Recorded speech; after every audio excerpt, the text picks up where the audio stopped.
Today the topic is heart failure, and the person who is going to discuss it is Dr. Arun Kumar. He is a consultant cardiologist, young, vibrant cardiologist from Medical Trust Hospital. He is an alumni of Calicut Medical College. He has done his DM from there, and he has wide experience in managing different sorts of cardiac conditions. And as far as we physicians are concerned, all of us know heart failure is one of the most important cases which we come across. In fact, with increasing prevalence of diabetes, hypertension, CAD, obesity, and so on, heart failure is inevitably present in most of the patients who come to us in critical conditions. And all of us are required to know how to conduct these cases, manage these cases, and at appropriate intervention at appropriate time. And lately, there's been a lot of advancement. Gone are the days of just digoxin and diuretics.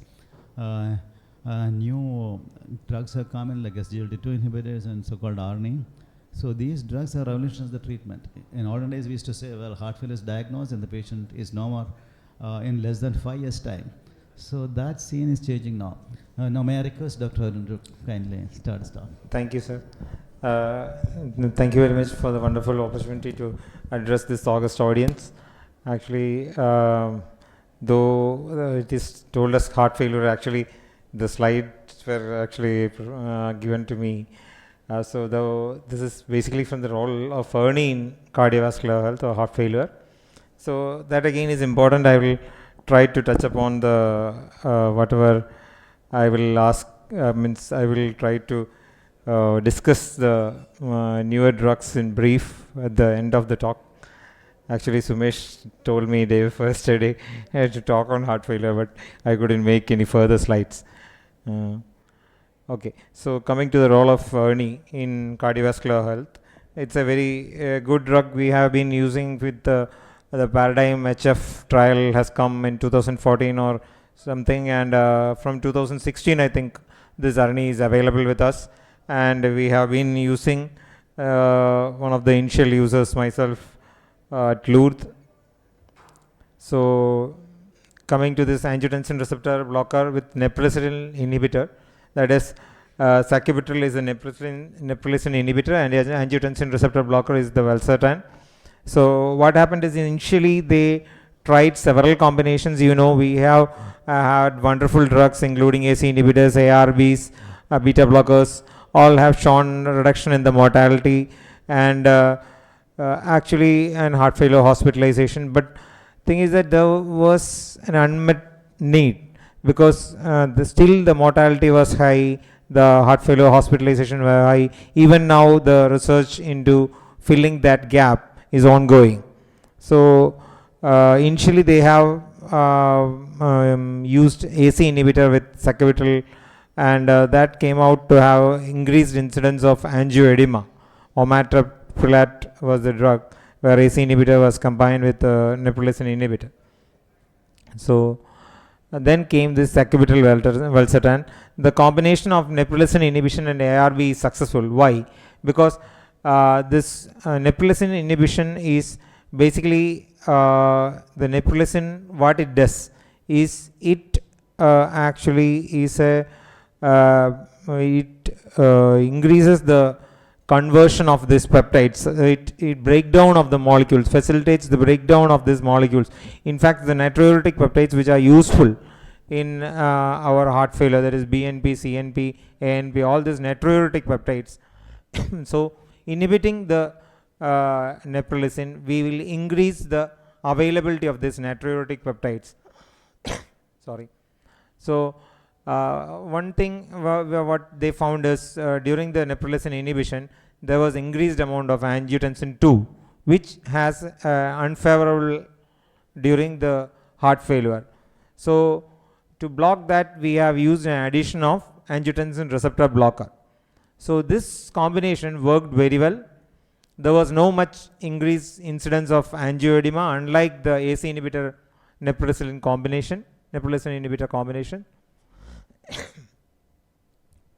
So the mechanism of action, as I have already told, this is basically the if you see, this is the vasopeptide system So ANB, BNP and CNP, all this are broken down to inactive fragments by neprilysin, which is when inhibited, there will be increased amount of these natriuretic peptides, and this will lead to reduction in blood pressure, sympathetic tone, decreased aldosterone levels, fibrosis, hypertrophy, and whereas angiotensin blocker, by inhibiting the angiotensin 2 action, they decrease there won't be increased blood pressure, sympathetic tone, raised sympathetic tone, all is curtailed by angiotensin receptor blocker.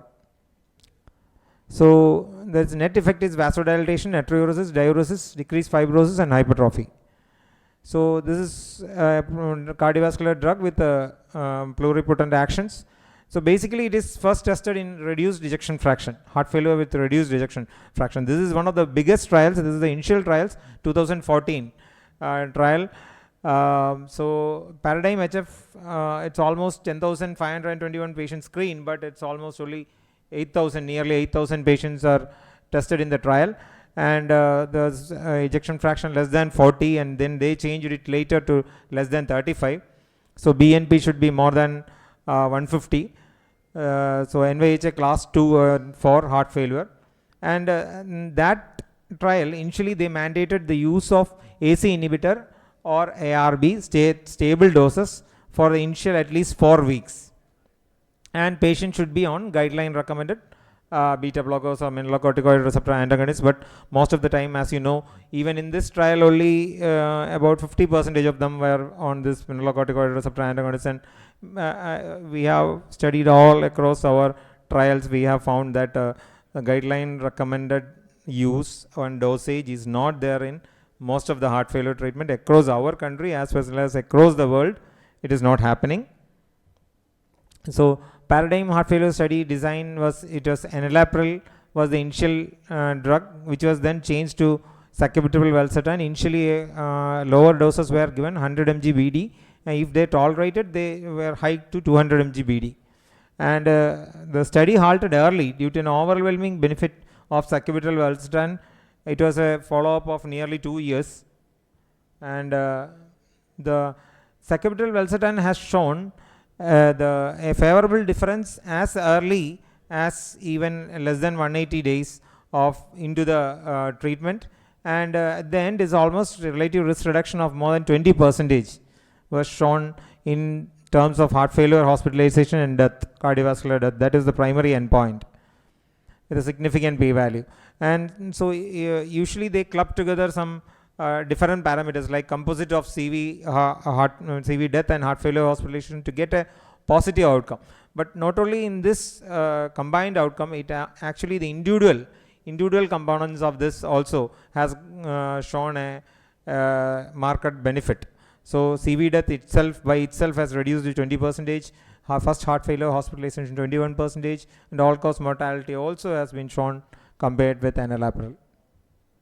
So, and its benefit is not restricted to a single group, it is across all the group, whether it's elderly or younger group, less than 65, more than 75, all this, whether it is diabetic or non-diabetic, irrespective of the ejection fraction. But definitely they have examined a group where there is a reduced ejection fraction. So, and atrial fibrillation, and it's also they have tested in patients with less than 60 this one estimated GFR. So there also they have found a benefit. If you see towards the left of this is the better one. So you can see that across all the groups, this sacubitril valsartan failed when compared to this valsartan, enalapril. And so Arun is superior compared to enalapril across all groups. So that is basically, and the adverse effects, if you see, only the symptomatic hypertension, if you can say, is slightly higher in the RNA group, but others actually initially when we are using, I remember very well that we were very cautious about the potassium increase and the creatinine. In fact, we also realized initially, though we had cases, in fact my colleagues had some cases where there was a rise. For me, there was no much rise. I always started at a lower dose, slightly titrated upwards. So maybe that worked. So anyway, this you can see that the rise in creatinine or rise in potassium is comparatively higher for the enalapril, though there was no significant difference. And cough was higher for enalapril. Angioedema also is not significantly different. So hypertension should be a concern. So if you see, the discontinuation for hypertension doesn't happen much in this one, in the sacubitril valsartan. Though there was hypertension more in sacubitril valsartan compared to enalapril, there was no discontinuation for an adverse event is not that different. So symptomatic hypertension is not of very high concern. So across all BP levels, the benefit of sacubitril persisted. Sacubitril valsartan combination persisted, and RNA significantly reduces the hospitalization risk compared to enalapril in a separate analysis, also shown as a significant benefit compared to this one. In the green is the sacubitril valsartan. Sudden death, again sudden death was significantly less in sacubitril valsartan group as compared to ACE inhibitor in the Paradigm HF trial itself. And they have noted that the proportion of sudden death is highest among those with less severe heart failure also in that study. And there is a transition study. This initially we used in chronic heart failure patients. Later, as the this is a something transition study is somewhere around 2018, I think. So as the experience increased, this is given, it's in 2018 study only. So it is as the experience increased, people started using in acute decompensated heart failure also, and there they have found that there is a reduction in the primary endpoint achieved with even in acute heart failure. So they have achieved a maintenance dose of 100 mg and 200 mg BID at least 2 weeks leading to the week 10 where they have analyzed the data.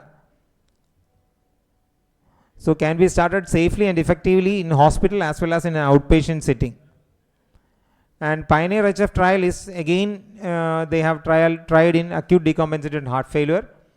So primary outcome was time average proportion of the changes in NT-proBNP from the baseline through weeks 4 and 8.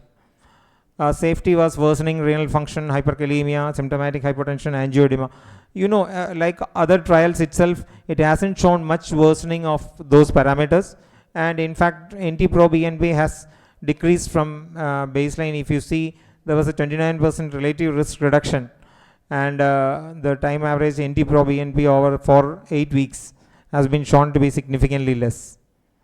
So you can see that there is no much problem when it comes to worsening renal function, hyperkalemia, though there is a small increase is shown in this one, but the larger trial Paradigm hasn't shown. In fact, the valsartan group had hyperkalemia more and creatinine more in Paradigm. So again, Pioneer HF, there was no much difference between the two groups in terms of problems. And this is a strong heart failure is again my multinational open label randomized trial. It was again in acute heart failure. They have uptitrated the dose to maximum dose over initial 2 weeks itself.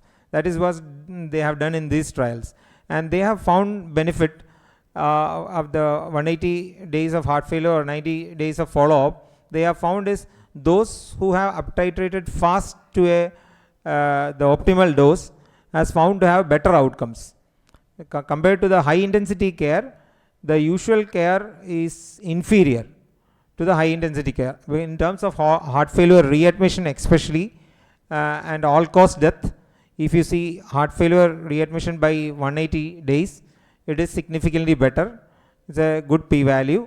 And changes in the blood pressure, mean changes in the body weight, and NT-proBNP, all fared better in the group where they have tried to escalate the dose to the target dose fastly.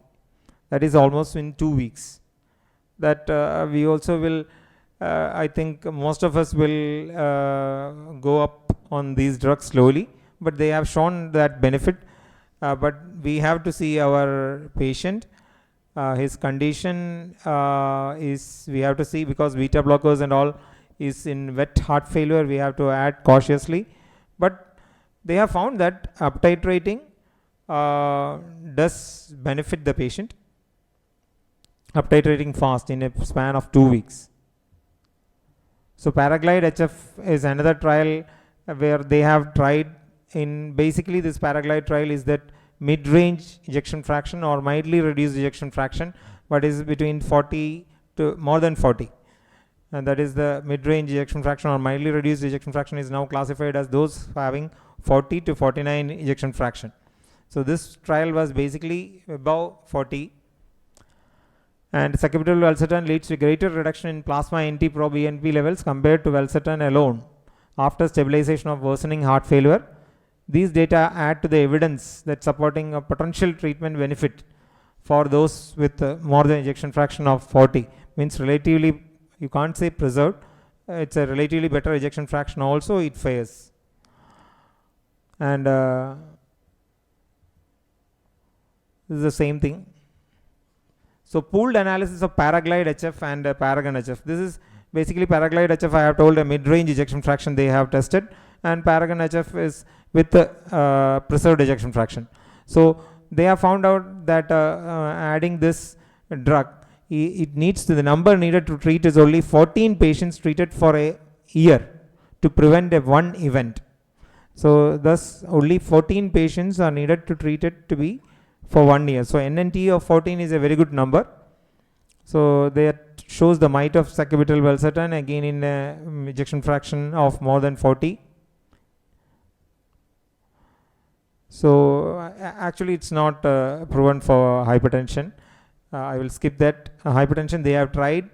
It is not, it's used in Japan or some countries, but there was no many data. Small trials are there, some showing benefit, but it's not recommended. But it has been shown to reduce ventricular arrhythmias. That is a truth. They attribute it to the reduction in the fibrosis maybe, and maybe due to other, if one thing is usually ventricular arrhythmias are more common when you have a reduction in the ejection fraction associated sometimes with the fibrosis, that increasing tension on the heart muscle all can lead to a repolarization abnormality leading to arrhythmias.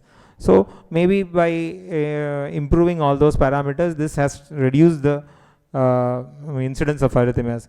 Anyway, this drug has shown to reduce the incidence of arrhythmias, both patients with ICD as well as not those without ICD also. Reduction in myocardial fibrosis may be the reason, and reduction in the arrhythmias by sacubitril valsartan may be vital in reducing the rate of sudden death in heart failure.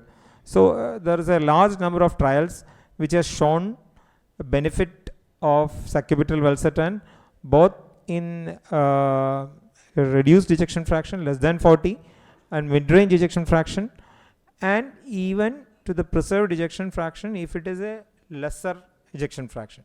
If it is 50, around 50, then sacubitril valsartan has fared well. But sincerely saying, in patients with preserved ejection fraction, sacubitril valsartan has not shown to be having a benefit.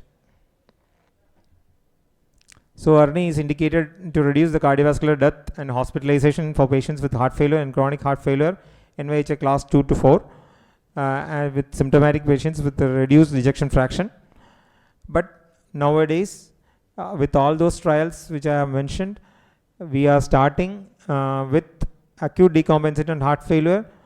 After the initial days, we are starting with ARNI. We are directly starting ARNI also, that we can do now. ARNI contraindication is hypersensitivity to active substance or any other excipients. Concomitant use of AC inhibitors we can't do. Non-history of angioedema in those patients with angioedema, we should not be using it. With AC inhibitor or ARB, if they are got angioedema, we shouldn't be using it. Concomitant using of aliskiren containing medicinal products is not used. So pregnancy, lactation, again it is not used. So guideline recommendation is the clinical strategy of inhibition of renin-angiotensin system with AC inhibitor, level of evidence A, ARB level of evidence A, and ARNI is level of evidence B, is recommended in conjunction with evidence-based beta blockers. Aldosterone antagonist is recommended for patients with chronic heart failure with reduced ejection fraction to reduce the morbidity and mortality. In patients with chronic symptomatic heart failure with reduced ejection fraction, NYHA class 2 to 4, who tolerate an AC inhibitor or ARB, replacement by an RNA is recommended to further reduce the morbidity and mortality. This is the guideline recommendation now also. But of late, with all those trials, we have started using it, and it is found to be beneficial. Even there are trials, so we are confident enough to use start the ERNI first. So ESC guideline 2021 also, this is the standard treatment. You all know the beta blockers should be there. Beta blockers should be the preferred one who is relatively dry. Who is relatively wet, we should be preferring a AC inhibitor bar ARB. And of late, they say that all these drugs should be started together. Earlier, we used to titrate up each individual drug to an optimal dose. But now we should try to, the 4 pillars of heart failure treatment now is SGLT2 inhibitor, beta blocker, mineralocorticoid receptor antagonist, and AC inhibitor, ARB or ARNI. So, and diuretics must for the symptomatic management. So these, the main 4 pillars now is SGLT2 inhibitors. It has come up in a big way, can be used across any type of heart failure, even in heart failure with not only in heart failure with reduced ejection fraction, but those in preserved ejection fraction also. One drug which can be used in diabetic, non-diabetic, everyone, and in even it doesn't affect much on the kidneys also.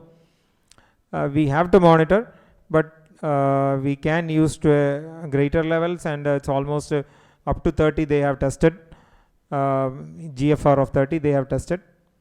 So that is one drug. And then mineralocorticoid receptor antagonist. First one should be beta blocker and AC inhibitors.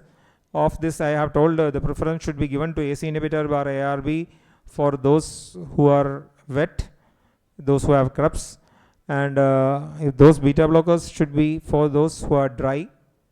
If the old teaching holds that if it is more than half, the CRUBs more than half, then we shouldn't be using beta blocker, or we should be cautious. We should get the patient better, then start beta blocker. So, and if heart rate is not controlled on beta blocker, heart rate of more than 70, then is that there is a role of ivabradine in reducing the heart rate.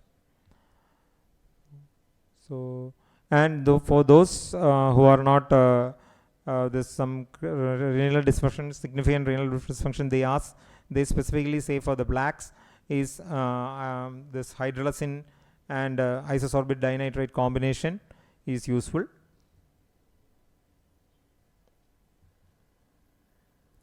So preventing sudden cardiac death with heart failure medication in patients with heart failure with reduced ejection fraction, treatment with beta blocker, mineralocorticoid receptor antagonist, angiotensin converting enzyme inhibitor, or receptor blocker, or angiotensin receptor neprilysin inhibitor is recommended to reduce the sudden cardiac death and all-cause mortality. This is a class 1A recommendation.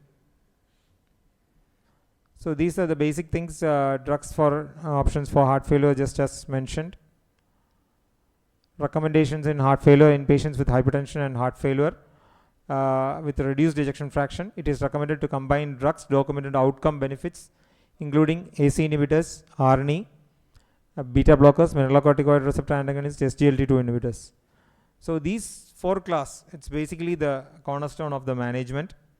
And those with heart failure, if you say, if there is an ejection fraction less than 35 with an LBBB pattern, optimized on these drugs still continue to have heart failure, we may try cardiac resynchronization therapy, where majority response. There are non-responders for that treatment also. That essentially what it does is, in left ventral branch block, the contraction of all the muscles won't be equally effective, because one part will be activated first, followed by the another part. So when the ventricular septum contracts, this is not the wall is not contracting. So essentially what we do is, we put a lead in the lateral wall as well as in the septum. So and it's stimulated simultaneously, so that when the QRS, after putting a CRTD, the QRS narrows, so that the contraction happens simultaneously. So that will improve the output. So in those patients, it's only recommended in patients with LBBB mainly.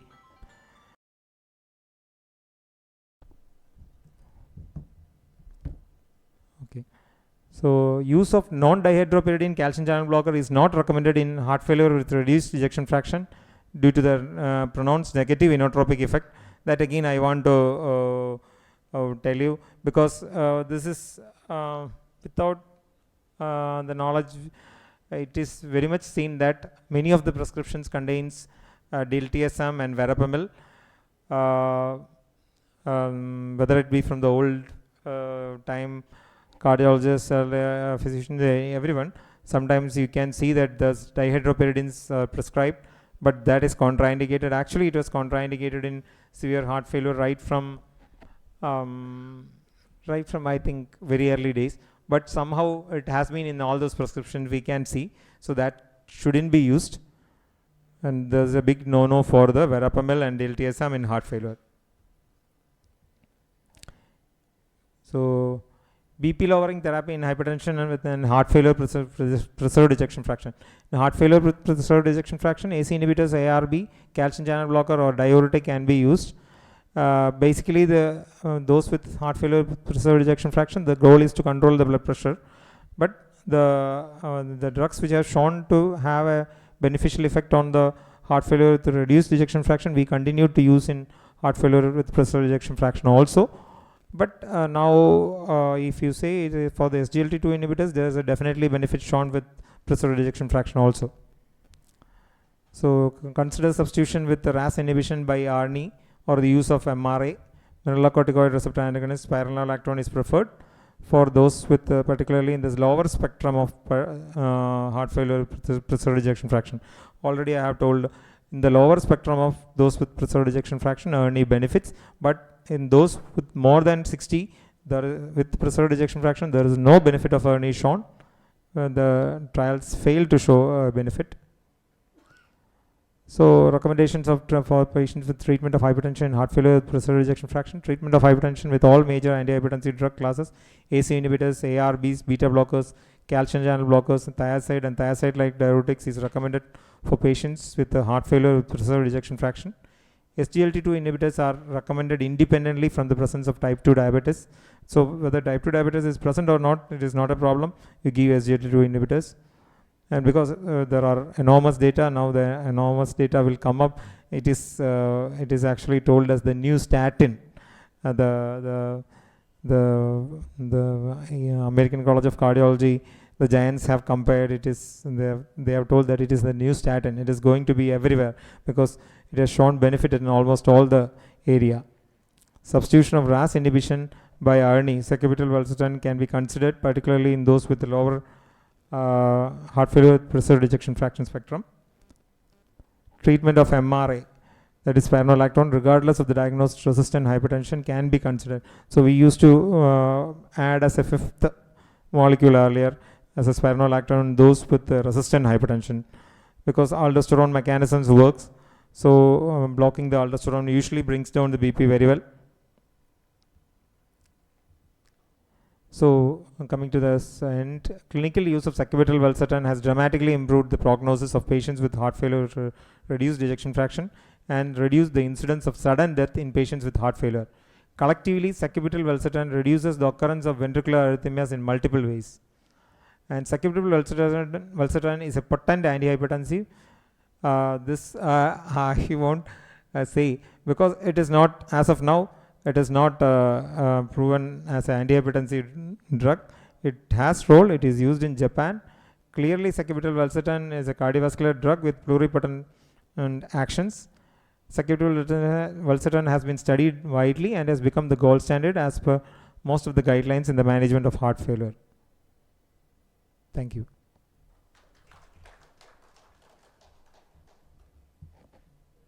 So any questions, actually I try to answer, because I think Sumesh was expecting, I only came to know late, very late, that he was expecting a heart failure talk. What was actually someone else told me was this molecule. This is their molecule, so naturally they also might have promoted it. Okay. Any question from the audience? Yes, sir.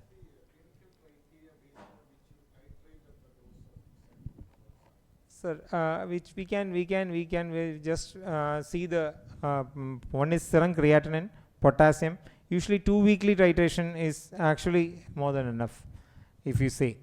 But they have trials. I agree that strong HF, it is with some, it is not that a great trial as a paradigm HF, but we can titrate with following up with serum creatinine, potassium, serum potassium, the BP.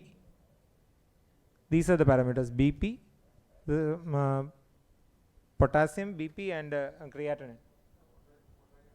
Because it comes in several doses. Okay. So yeah. So 50 mg. So what is the highest dose recommended? 200. So should you go up till that? Yeah, we can go, but usually we don't. That's what I want. In clinical practice, what do you do? In clinical practice, that's what. In clinical practice, usually we give 100 mg BD, and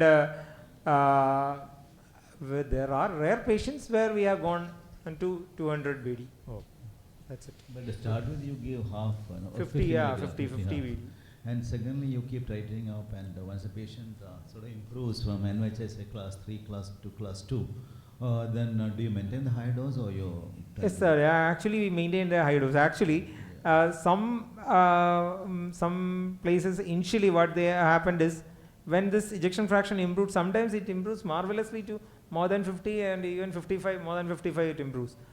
But another person seeing this, it's a very improved ejection fraction, why you need this, they may cut some of this. Then it again goes further lower. So actually we give for quite a long period, then we will try to come down. But that they haven't recommended. Actually, that they haven't recommended. These trials hasn't. They haven't checked on that. But all the patients will complain. All the patients will every time they will come to, especially cardiologists, they will try reducing the number of drugs. So. And one thing is that hyperkalemia. Yes, so should we add some potassium binder, or we just? No, sir. Actually, what they have shown in this paradigm, it is not having that increase in the potassium. And even personally also, I have seen that for a patient who had an acute renal dysfunction, when we add this, there is a worsening. That is actually, it is an expected worsening. In fact, all the AC inhibitors, ARBs, we are taught that there will be a rise in creatinine. So we shouldn't be worried about that. No, because you are also giving MR, potassium might go up. So yeah, that's what. So when we add these things, potassium may go up, but we are asked to monitor the potassium. And then if it is high, we may down titrate, or we may stop, but we may down titrate first. We will follow. One thing, beta blockers of course should not be initiated once there is a wet patient. In a wet patient, you shouldn't initiate. The patient might worsen. Actually, yes, sir. If actually the patient is on a beta blocker, we can actually continue. Even if it is a worsening, we can continue that dose. We shouldn't up titrate that dose. And if it is a half, the less than half or half cups, then we can continue. If it's significant worsening, if the cups worsen, then we may decrease. But on a dose, if that patient is there, we can continue that dose, but we shouldn't up titrate. And most of our ADHD patients, they come in cardiogenic shock, any particular inotropes, because inotropes generally are contraindicated in heart failure, right? And inotropes, but if there is use. hypotension, yeah. If hypotension, then definitely we will use. What do you use? Different drugs. Now everywhere they say for this thing only noradrenaline. To start with a hypotension, they start with a noradrenaline. No, we don't see that beta agonism, dopamine, and nothing like that. They start with a noradrenaline for the hypotension. So But often noradrenaline is combined with dobutamine. Is it wise? Or just plain sir, noradrenaline? theoretically, sir, it is. Theoretically, it is. Dobutamine, it is beta 1 agonism. We are banking on that. For the acute management, for the contractility, we are banking on that. But as a guideline, what they recommend, and the recent studies, everything, noradrenaline. Just one more final question. Any role of digoxin now in heart failure? Yes, sir. Yes, sir. It's a big role. I am a fan of digoxin, to say that.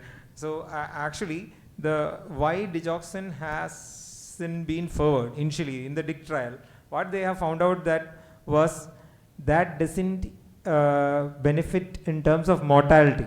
They are telling it was not found to have a mortality reduction, but in terms of the relief of symptoms, digoxin is a very good drug. Digoxin mechanism also is very good. Increasing the calcium, it increases the contractility, so digoxin works very well. Now the digoxin is also coming up. They have started trials with that. In fact, they have started with digitoxin. So anyway, that digoxin sort of molecules, now I think in another 2 or 3 years that will be also coming up. Digoxin works very well for my patients. I am using it at least through some 10 to 14 years. I'm using it steadily just for heart failure, but it is not a first thing to be used. Those patients who are not controlled on other drugs, who are not having symptomatic benefit, symptomatic relief, I'll add digoxin and patient gets benefit. Only thing is that you have to be monitoring the PR interval. If PR interval is very like more than 200, like then we don't go and use 200. Actually 220 or 240 we don't use. 240, more than 240 we don't use digoxin. That is the only thing we look. Thank you, Arun. Any further questions? I think we are getting late, so. What level of creatinine or continue this ARNI or reduce its dose? Sir, if there is a sudden worsening, say by more than if it's more than 30% increase from the baseline, then we will reduce the dose, and then we will check again. And if it is, say, if it is EGFR, if it is less than 30, we won't use. Less than 30, we won't use. But there is no specific contraindication, a particular creatinine unit to stop. No, it is not there. But they less than 30 EGFR, they won't use, because the trials have used above that. Yeah, SGLT2 inhibitors again, they say you can use it, but all up to 30. Below 30 also they have trials for the SGLT2. I think we can wind up now. It's been pretty long. So thank you all. Thank you. Thank you. Due to unavoidable circumstances, speaker for first session is leaving. He has to go home immediately. So I ask, so may I invite Dr. Don Anthony to present a memento to our speaker, Dr. Arun Kumar.